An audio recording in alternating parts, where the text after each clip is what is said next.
BPSC 107 comparative public administration के guest paper important question लेके आया हूं 2026 के। ये इंपॉर्टेंट क्वेश्चन है बच्चों।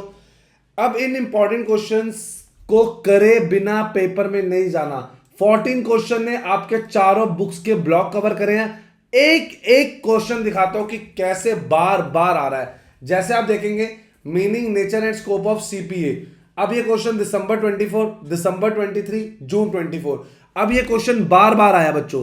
अगर क्वेश्चन बार बार आ रहा है तो हमें क्यों छोड़ के जाना है। अब उसके आंसर की क्या स्ट्रेटेजी है आपकी स्क्रीन पे प्रेजेंट है। सर ये 20 मार्क्स 450 वर्ड्स का जो ये क्वेश्चन है ये इग्नू में कैसे पूछा गया था। ये बच्चे इग्नू में ऐसे पूछा गया था, bring out the meaning, nature and scope of comparative public administration. ये क्वेश्चन अब इग्नू की बुक में ऐसे आया था तो इसलिए हमने इसको ऐसे लिखा है। मीनिंग देखेंगे, पॉइंट फॉर्म में आंसर देखेंगे कि कैसे पॉइंट फॉर्म में लिखा हुआ उन्होंने, ये देखेंगे पॉइंट फॉर्म में। मीनिंग के अलावा कैसे पॉइंट फॉर्म में हम लिख रहे हैं। नेचर देखेंगे कि कैसे नेचर लिख रहे हैं। स्कोप देखेंगे। आंसर स्ट्रिक्टली इग्नू की बुक से ही लिखना है, स्ट्रिक्टली। आओ आपको पहले एक उन्नति लेजेंड दिखाता हूं जिसमें हमने क्या किया है।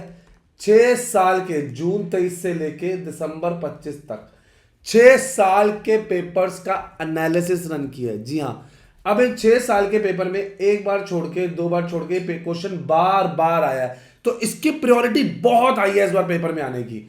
एवोल्यूशन ऑफ सीपीए 1, 2, 3 बार छोड़ के क्वेश्चन बार बार आया है, इसकी प्रायोरिटी भी मीडियम है क्योंकि अब ये इसकी फ्रीक्वेंसी उससे कम है। 4 बार से ज्यादा रिपीट नहीं हुआ, 2 से 3 बार आया तो इसकी प्रायोरिटी हमने मीडियम दी है।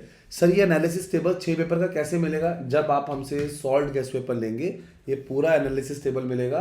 प्लस मैं आपको एक और चीज बता दूं, हमने आपके लिए बनाया एग्जाम का क्या पैटर्न है, क्या चीजें ओवर प्रिपेयर करके नहीं जानी है, लास्ट मोमेंट पे आप स्किप कर सकते हो, हमने वो तक बना दिया बच्चों। तो देखते हैं मीनिंग ऑफ सीपीए, देखते हैं आंसर कैसे लिखना है। इसके साथ साथ आंसर के साथ साथ मैं आपको दिसंबर 25 का पेपर दिखाऊंगा और उसके सॉल्यूशन दिखाऊंगा कि आंसर कैसे प्रेजेंट करने हैं। चलिए पहले वाला देखते हैं।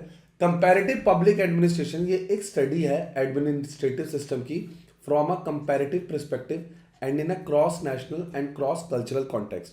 बेसिकली इसके अंदर हम क्या करते हैं, to learn the distinctive feature of particular administrative system और क्लस्टर्स ऑफ सिस्टम।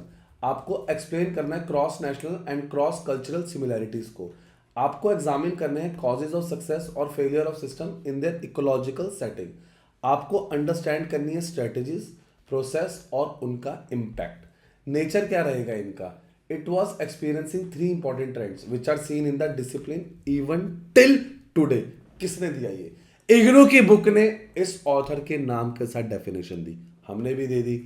अब देखते हैं। दे नोटेड 3 शिफ्ट yielding 6 को existing types of studies, normative, empirical, idiographic, nomothetic, non ecological, ecological. Clear है। आराम से देखो, एक एक हेडिंग इग्नू की बुक से लेनी है प्लस थोड़ी थोड़ी एक्सप्लेनेशन डालनी है ताकि मार्क्स अच्छे आ सके।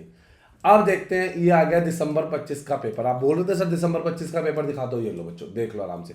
5 साल के पेपर, जी हाँ 5 साल के पेपर आपने किए बिना जाने ही नहीं है, करने ही करने हैं 5 साल के पेपर। सर इसका सॉल्यूशन ये लीजिए आपकी स्क्रीन पे प्रेजेंट है, किस तरीके से आंसर को लिखना है अच्छे मार्क्स आएंगे बच्चों। ये देखते हैं। Scope and significance of comparative public administration में क्या लिखना है कि ये कंसर्न्ड है सिस्टमैटिक स्टडी से, कंपैरिजन से, किसके, एडमिनिस्ट्रेटिव सिस्टम के जो अलग अलग कंट्रीज, रीजन, कल्चर्स में ऑपरेट हो रही है।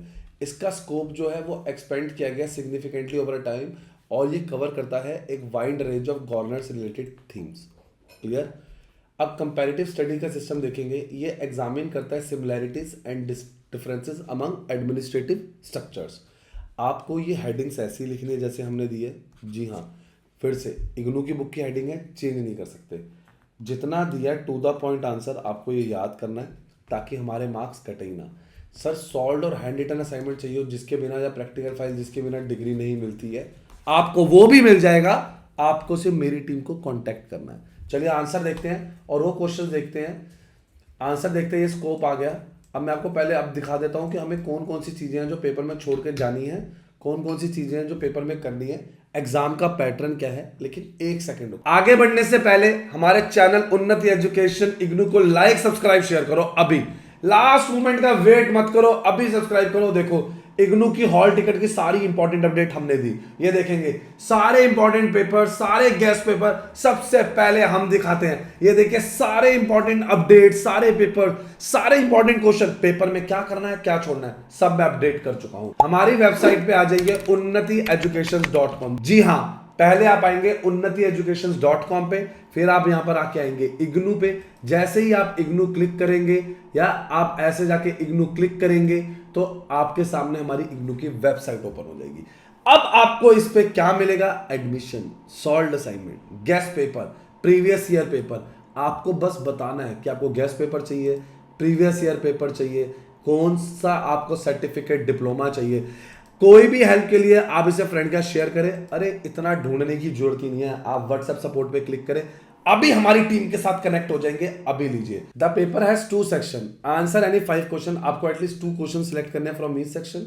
सम क्वेश्चन आर स्प्लिट, आपको 10+10 का स्प्लिट दिया हुआ है।